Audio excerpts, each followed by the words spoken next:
So what if the only reason the physical universe exists right now, like in the exact way it does, is simply because you woke up this morning to look at it? I mean, that is quite the opener. Right. But usually, when you think about searching for the meaning of life or having some kind of spiritual awakening, you picture ancient texts. Yeah, quiet meditation retreats, dimly lit cathedrals, that sort of thing. Exactly. You expect poetry and parables. You Yeah. definitely do not expect to be handed like a stack of equations about thermodynamic decay and quantum wave function collapse. No, you really don't. And that's because we're deeply conditioned to keep those two worlds totally separated, right? By this massive wall. For sure. Science is supposed to be the realm of how a cell divides, how a star burns, and religion and philosophy. That's the why. Why are we here? What does it mean? And they never sit at the same table. Rarely. And they definitely don't speak the same language. But today, we are looking at a document that just violently tears down that wall. It shoves the how and the why to the exact same table and demands they figure it out together. It really does. We're doing a deep dive into this profoundly dense, incredibly ambitious report. It's titled Establishing the Way of PoE, a comprehensive framework for a science-based secular religion. It is a staggering undertaking, honestly. Okay, let's unpack this. The mission for this deep dive is to figure out if this text actually achieves the impossible. Can you build a highly structured, emotionally resonant spiritual framework out of, well, astrophysics and evolutionary biology? Right, and quantum mechanics. And to understand why a text like this is even emerging right now, you really have to look at the cultural crossroads we're at. The sociological shift. Exactly. Because if you look at the demographic data, there is a skyrocketing group of people known in sociological research as the knowns. Right, people who claim absolutely no formal religious identity. Right. But, and this is the crucial part that always gets misunderstood. That does not mean they're all just, strict materialist atheists who think we're just biological robots. Yeah, a huge percentage of them identify as SBNR, right? Spiritual, but not religious. Yes. You probably know people like this, or maybe you, the listener, are one of them. They crave meaning. They want a moral compass, a collective community. But they just can't force themselves to accept traditional dogma or like supernatural claims that totally defy science. Exactly. And it's important to note that historically people have tried to build secular religions to fill this exact void, and they almost always fail. Yeah, I mean, you look back at the 19th century with Auguste Comte. He tried to create the religion of humanity. Right, trying to replace the worship of a deity with the veneration of human progress. But it collapsed because it essentially rigidly copied the Catholic hierarchy, but without offering any real cosmological depth. It felt like, I don't know, playing dress up. Yeah, it did. Even modern attempts like the Sunday Assembly movement, they do a beautiful job providing a community space. Their motto is live better, help often, wonder more. Which is great. It is, but they often run into a wall because they lack a cohesive, unified narrative about the universe. Right. They give you the potluck and the community singing, but they don't give you the ultimate purpose. They don't answer those deepest questions of human destiny. Precisely. And what's fascinating here is that the way of PoE, which stands for philosophy of existence, by the way, it explicitly rejects both traditional dogma and what it views as the bleak nihilism of strict materialism. It refuses the idea that humanity is just a random chemical accident floating in a cold, indifferent void. Right. It proposes a third way. And it builds this third way on the claim that human consciousness is actually a fundamental, mathematically necessary force in shaping the universe. Which means they have to start at the very beginning, because past secular movements failed by not having a creation story. But PoE comes out swinging with a Genesis narrative that is just completely wild, yet heavily rooted in theoretical physics. They call it the unstable void. Yes, the unstable void. This is where we get into their doctrine on how reality actually kicked off. Right. PoE asserts that before time existed, there was an absolute void. Total nothingness. No matter, no energy, no physical laws, not even spatial dimensions. Nothing. Right. But, according to their framework, absolute nothingness is technically a state of perfect symmetry. There's no up or down, no matter or antimatter to weigh one side against another. Okay. And in the laws of physics, perfect symmetry is inherently unstable. Wait, why is perfect symmetry unstable? That feels completely counterintuitive. Okay. You'd think perfect balance means permanence. Okay, think of a perfectly sharpened pencil. balanced precisely on its microscopic tip on a flat glass table. Okay, balancing a pencil. Got it. It's perfectly symmetrical, right? Yeah. But it cannot stay that way. Yeah. The slightest microscopic perturbation, even a quantum fluctuation, is going to force it to fall in one direction or another. Oh, Yeah, that perfect balance is a state of massive trapped potential just waiting to break. okay. That makes sense. So this absolute void was asymmetric in its potential, and it shattered. The text says it fractured into the first possibility, which then immediately cascaded into infinite probabilities. Exactly. And this is derived directly from physicist Richard Feynman's path integral formulation of quantum mechanics. It's often called the sum over histories. Right, I've heard of that. So PoE proposes that when that void fractured, all possible timelines, all possible configurations of a universe suddenly existed simultaneously. And this is key, they only existed in a state of pure mathematical potentiality. Right. They were, as the text says, ghostly and unreal. They're just this blur of probabilities, and they stay ghostly and unreal until something looks at them. Yeah. Which brings us to the core pillar of PoE, something they call cosmic symbiosis. Yes. This concept is massive. Honestly, when I first read this part, my brain kind of broke a little. 'Cause Yeah. it sounds like taking that old philosophical riddle. If a tree falls in the woods and no one is around to hear it, doesn't make a sound, and scaling it up to the entire galaxy. That's a really good way to put it. But wait, is this text actually saying that the physical universe requires us to look at it in order to actually exist? It is arguing exactly that. It takes the Copenhagen interpretation of quantum mechanics, specifically the observer effect. Right, where a quantum particle exists in a cloud of probabilities until it's measured. Exactly. And it scales that mechanism up to a cosmological level. PoE declares that for a universe to solidify into a definite physical state out of that ghostly sum over histories, it has to be observed. Wow. And conversely, for a conscious observer to exist, it obviously needs a physical universe to inhabit. So the text calls the universe and consciousness twin flames of the same fire. You literally cannot have one without the other. So they are locked in a mutual dependency, like a cosmic staring contest. Completely interdependent. Without what they call the first observation, the universal wave function would have never collapsed. So space-time expanded and stars formed, specifically because the universe contained the potential to eventually be observed. Yes. Okay, so this connects directly to the strong anthropic principle mentioned in the text, which explains so much about how science wrestles with the fine-tuning problem. Oh, definitely. Physicists look at the universe and realize that if the strength of gravity, or like the mass of an electron, were tuned even a fraction of a percent in either direction, atoms couldn't form. Right. The universe would just be a sterile, dead soup of radiation. Exactly. So a strict materialist looks at those perfectly tuned dials and says, well, there's probably an infinite multiverse, and we just got lucky to be in the one that supports life. And traditional religions say, a divine creator tuned the dials specifically for us. But PoE says something entirely different. It says the universe appears perfectly tuned for life because it is the specific sum over history that contained the potential for a conscious observer to emerge. Right. It's the only path that could logically collapse into reality because it's the only one where we were here to look back at it. Yeah, and the text notes the staggering statistical odds of your specific individual existence. It puts it at 1 in 10 to the 10,000th power. Which is practically incomprehensible. It is. That means you, the listener, are not an accidental tourist on a floating rock. According to this framework, you are a necessary observer. Yes. Your literal functional job in the cosmos is to bring reality into existence just by perceiving it. Without humanity, the text literally says the stars would remain blind. It's an incredibly empowering narrative, really. But you have to admit, it also places a massive, almost terrifying burden of responsibility on our shoulders.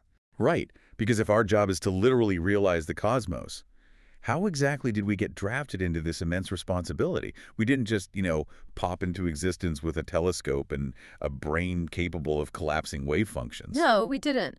And what I appreciate about PoE is that it doesn't just hand-wave human evolution away. It traces the biological origin story meticulously. Right, starting way back in the early universe. Exactly. Where intense magnetic fields interacted with heavy elements forged in the hearts of early stars. The text explains how these forces caused raw nanoparticles to self-organize into helical structures, basically the precursors to DNA. And the text brings up panspermia, right? Yes, it The does. idea that these early seeds of life were just riding cosmic tides, catching lifts on comets and spreading out across the galaxy.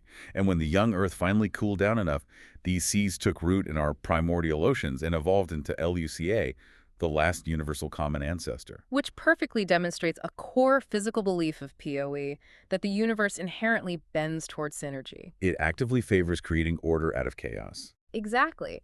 Under this framework, life is absolutely not a statistical anomaly. Life is the universe doing exactly what its physical properties dictate it must do to generate an observer. But, I mean, there is a massive evolutionary gap between a single-celled organism floating in a hot ocean and like a bipedal primate capable of doing quantum wave function collapse with its brain. A huge gap, yes. And this is where the text gets into my absolute favorite part of the evolutionary timeline. It zeroes in on the Toba supervolcano eruption. Ah, yes. Roughly 70,000 to 74,000 years ago. A truly critical bottleneck in human history. Exactly. This eruption caused a global volcanic winter. The environmental pressure was unimaginable. Humanity was pushed to the absolute brink of extinction. Some estimates say only a few thousand reproducing humans were left alive on the whole planet. And up until then, hominids had been adapting the old-fashioned neo-Darwinian way. Right. To get smarter, their brains were just getting physically bigger. But they hit a biological wall. The energetic cost of running a massive brain, combined with the physiological constraints of the female birth canal, early hominid brains hit a physical hardware limit. Yeah, you literally couldn't fit a bigger skull through the pelvis without killing the mother. Exactly. So if you can't upgrade the physical hardware, but you're facing this apocalyptic volcanic winter that requires higher intelligence to survive, what happens? It's a fascinating problem. I was trying to conceptualize this, and initially I thought, oh, nature just installed a cosmic quantum Wi-Fi card. Yeah. But it's deeper than that, isn't it? It's more like our neural pathways were forced under such immense survival stress that they had to shift how they function. Yes. Like tuning into a frequency that was already there. I think that's a much more accurate way to look at it. The text proposes a literal quantum leap theory of consciousness. Okay, walk me through that. So it posits that under this extreme bottleneck pressure, the actual ions responsible for transmitting neurotransmitters across the microscopic synaptic cleft in our brains began to operate differently. Like at a quantum level. Exactly. Perhaps interacting with vibrations in cellular structures called microtubules, these neural processes became quantumly entangled. We stopped being purely biological entities driven solely by base reflex, and we acquired what they call symbolic consciousness. We gained the ability to abstract, to invent complex language, to tell stories, to name the stars. We became the observer. Exactly. And if we connect this to the bigger picture, this evolutionary leap did more than just give us better survival tools. It physically connected humanity to the quantum minefield. The quantum minefield. Yeah, PoE teaches that this foundational field is the primary ground of all being. In theoretical physics, you have the electromagnetic field, the Higgs field, but PoE argues all of those emerge from the singular underlying quantum minefield. So my individual consciousness, your consciousness, the listener driving in their car right now, we are actually isolated islands of thought trapped in our own skulls. No. According to this model, we are just localized excitations, temporary fluctuations within one continuous universal field. It's like waves on a single ocean. Wow. And this gives PoE a literal mathematical basis for spiritual unity. The perception that you and I are completely separate entities is, biologically and quantum mechanically, an illusion of the senses. Okay, here's where it gets really interesting. And I'll be honest, this is the part I was most skeptical about at first. Oh, really? Which part? Well, if we're all connected to this single quantum field, how does PoE tell us to actually treat each other in the real world? Like, most religions give you a list of commandments handed down from a deity, but PoE attempts to derive its moral code directly from the laws of thermodynamics. Which is an incredibly bold intellectual maneuver. It really is. Let's break down the physics first. Traditional thermodynamics, specifically the second law, tells us there is an irreversible arrow of time pointing toward maximum entropy. Right, it says everything decays. Exactly. Heat dissipates, stars burn out, and everything eventually ends in the heat death of the universe, a cold, static, dead equilibrium. That's a profoundly pessimistic view of existence. Yeah, super depressing. But PoE rejects this linear decay model. Instead, it relies heavily on the theoretical physicist Julian Barber's concept of the Janus point. Janus, like the ancient Roman god with two faces looking in opposite directions. Wait, so is the text saying time is moving in two directions? How does that even work? Okay, picture a drop of water hitting the center of a perfectly still pond. Okay. The ripples don't just move left or right, they expand symmetrically outward from the point of impact. Right. Barber argues mathematically that the Big Bang wasn't an absolute beginning of time. Instead, it was a central pivot point of maximum chaos and maximum density. So the impact of the water droplet. Exactly. And from that central point, time actually flows outward in two symmetric opposite directions. And crucially, as the universe expands away from this Janus point, it doesn't just dissolve into messy disorder. It doesn't. No, the force of gravity actually drives matter to clump together, forming incredibly complex self-contained systems, galaxies, solar systems, planets, and eventually biological life. Barber calls this specific growth of complexity intaxy. Okay, so time is symmetric, and the universe naturally generates complexity. And this physical mechanism translates directly into PoE's moral binary. Yes. Because this is how they turn cold physics into good and evil, which is fascinating. Entropy, which is the physical tendency toward decay, disorder, randomness, and scattering, is defined as evil. Right. When you apply that to human behavior, anything that divides and destroys is entropic. Racism, greed, war, deceit. The text argues these aren't just culturally bad behaviors, they are literal physical forces that accelerate the thermodynamic heat death of the soul and of society. And on the flip side of that coin, we have synergy, which is good. Synergy is the physical tendency toward self-organization, emergent order, and binding things together. It's when the whole becomes vastly greater than the sum of its parts. Yes. In human behavior, synergy is generated by love, by learning, by cooperation, by creating art, and by building inclusive communities. The text leans heavily on Buckminster Fuller's concept of synergetics here, right, to explain how we are supposed to act. It does. Fuller was a visionary systems theorist, and he recognized that nature survives by using geometric efficiency to do more with less. He called this ephemeralization. Oh, right. So instead of a society building a massive resource-heavy fortress to protect a hoard of food, which takes a ton of physical energy and generates massive entropy, you build a cooperative trade network. Exactly. It requires far less physical material and brute force, but it demands vastly more intellectual and social synergy. Precisely. True survival doesn't come from destructive competition. It comes from comprehensive whole systems thinking. And it creates a moral compass that is highly practical, but incredibly demanding. You don't have to wonder what the rules are or interpret ancient parables. No, PoE adherents just have to constantly ask themselves one unwavering question in everything they do. Does this action increase synergy or does it feed entropy? Okay, I'm sorry, but I have to stop you there and push back on this. Okay, go ahead. Because on paper, that sounds incredibly elegant. But if this physical law of synergy is so fundamental to our universe, and we are these hyper-evolved quantum observers tapped into a unified minefield, why do we suck so much? I mean, that's the big question. Seriously, why is human history a relentless highlight reel of entropic destruction, cruelty, and war? Why are we so incredibly bad at generating synergy? That is the exact friction the text addresses next. PoE has a very specific biological answer for human cruelty, and they call it the blind spot. The blind spot. Yeah. We walk around all day with this arrogant illusion that we have total rational free will, but in reality, we are heavily puppeted by our archaic evolutionary programming. You have to remember the evolutionary timeline we just discussed. For millions of years, before we got that quantum leap to symbolic consciousness at the Toba bottleneck, hominids survived using much older, more primitive structures of the brain. Right. The R complex, the reptilian brain, which handles territoriality, aggression, dominance, and the limbic system, which handles intense emotional reactions and that, like, tribal us versus them bonding. Yes, and those ancient brain structures operate on what evolutionary biologists call fixed action patterns, or FAPs. Right. These are hardwired automatic behavioral scripts that get triggered involuntarily by our environment. It's exactly like trying to run outdated legacy code on a modern supercomputer. You're trying to use your highly evolved brain to calculate the origins of the cosmos or build a synergistic society, but your background software keeps throwing up invasive pop-up ads that say, fight that guy for a berry, or fear anyone who looks different than you. That is a brilliant analogy, yes. And the text explicitly says these FAPs manifest today as status driving. that innate, desperate primate urge to dominate social hierarchies, hoard unnecessary resources, and view anyone outside your immediate tribe with absolute hostility. Right. So those evolutionary software glitches are the root mechanical cause of systemic societal evils. Exactly. And this is crucial. PoE doesn't ask its followers to repress this human nature or pretend the primate brain doesn't exist. Asceticism or punishing the body isn't the goal. It's not about denial. No, the goal is to master it. To follow PoE is to declare an active, daily war on your own blind spot.